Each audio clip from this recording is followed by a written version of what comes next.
Yooyaa harka fuunee kabajamtoota fi maamiltoota hordoftoota chaanala YouTube isaa Ibraahim Nageenyi koo kan jaalalaa fi kan kabajaa bakka jirtanitti isin haa dhaqqabu. Dharaalee viidiyoon tun isin fayyadee isiniif qabadhe dhiyaadha jechuudha. Keessaafuu namoota Android device qabdan jechuudha. Bilbila Android qabdan jechuudha. Eegumsa bilbila keessaniitiif tika bilbila keessanii tikfachuudhaaf appilikeeshiniiwwan bilbila keessanirra jiran APIiwwan bilbila keessanii fi sooftiweeriiwwan update yookiin haala itti haaromsitaniin isinitti agarsiisa jechuudha. Kanaaf namoonni chaanala koof haaraa taatan subscribe godhaadha. Erga subscribe gootan booda mallattoon bilbilaa takka isiniif mallattoo ring jechuudha. Isee sana yoo cuqaftan all notification kan jedhu isiniif dhufa jechuudha. Barnoonni ani chaanala kan koo irra gadhiisu hundi nama dursee isin dhaqqaba jechuudha. Kanaafuu namoonni chaanala koo haaraa taatan subscribe gochuudhaan nu jajjabeessuudhaan maatii nuuf taasisaniin jedha. Kana durallee viidiyoowwan hedduu isiniif hojjedhee chaanala kan koo irratti maxxanseera jechuudha. Seentanii ilaaluu fi daawwachuu ni dandeessu jechuudha. Gaafii yoo qabaattan jechuudha. Chaanala kan koo telegraama karaa telegraamaatiin akkasumas description boxii keessa jechuudha. Telegraama kan koo isinii kaa'ee Facebook kan koo imoon kan koo lakkoofsa bilbilaa kan koo emailiin kan koo jira jechuudha. Karaa saniin na gaafachuu dandeessu. Amma mee kallattumaan gara barnootaatti isin dabarsa.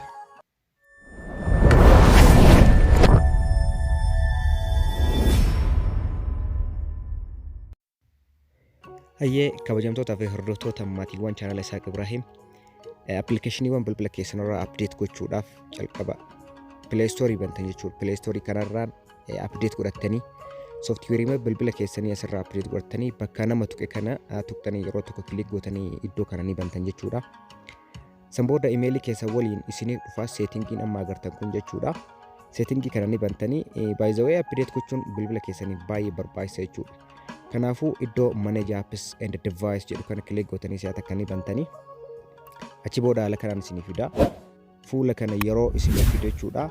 Update available kan jedhu isiniif fida kun as biratti appilikeeshiniiwwan 21 pending kan jedhu kun jira kun amma dhiyaatanii jiru jechuudha. Update ta'uu kan qaban kan haaromfamuu qaban bilbila kan koo irraa amma update ka ta'uu qaban appilikeeshinii 21tu jira jechuudha. Appilikeeshiniiwwan kunniin update kan hin taane taanaan bilbila kan koo damage na jalaa godhan jechuudha. Kanaafuu tokkoffaa chaarjii fixuu, lammaffaa bilbila kan koo umrii isaa akka gabaabatu taasisu jechuudha. Sadaffaa immoo bilbilli kan koo ariitiidhaan akka hin hojjenne godhanii akkasuma immoo bilbilli kan koo dafee akka dadhabu taasisa jechuudha. Kanaafuu appilikeeshiniiwwan kanneen yeroo yeroodhaan laaltanii waayifaadhaan daawunlood update yookiin haaromsuu qabdu jechuudha. Kanaafuu iddoo amma agartan kana mee see details ka jedhu kana tuqee isinitti agarsiisu waan update ta'uu qabu appilikeeshiniiwwan update ta'uu qabu ka haaromfamuu qabu jechuudha.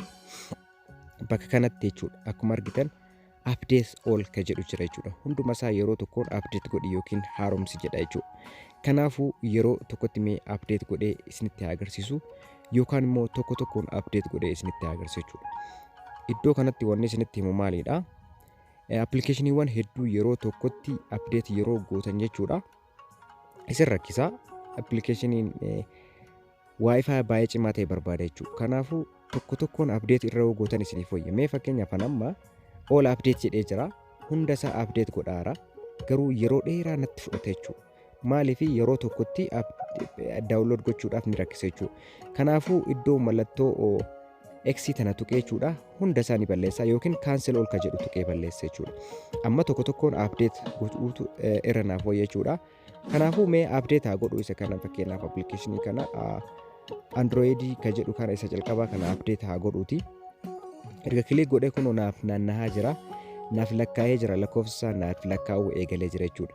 Kanaafuu appilikeeshinii hunda isaa yoo barbaadan wifi keessan yookiin internetiin keessan baay'ee cimaa yoo ta'e update all gochuu dandeessanii yookiin cancel all gootanii tokko tokkoon update gochuu dandeessan. Fakkeenyaaf amma kun ani tokko yeroo update godhutti update naaf godhaara kun amma isa tokko xumuree Android auto ka jedhu percentage 70 irra ga'ee jira. Achi booda Facebook laayitiin naaf eegalee jechuudha. Ni tuqa tokko tokkoon update naaf godha jechuudha. Irra deemee tokko tokko isaaniitiin update gochuu nan danda'a jechuudha. Kanaaf wanti gochuu qabdan jechuudha yeroo update gootan appilikeeshinii waan biraa fayyadamuu dandeessanii yeroo keessan waan isin irraa gubuuf jechuudha. waan biraa fayyadamaa jechuudha. Daawunlood godhuu ni dandeessanii. Kanaaf haala kanaan apdeet godhachuu ni dandeessanii. Kun hundi isaanii apdeet naa ta'e amma 9 qofatu hafee 21 keessa xumureera. Galatooma.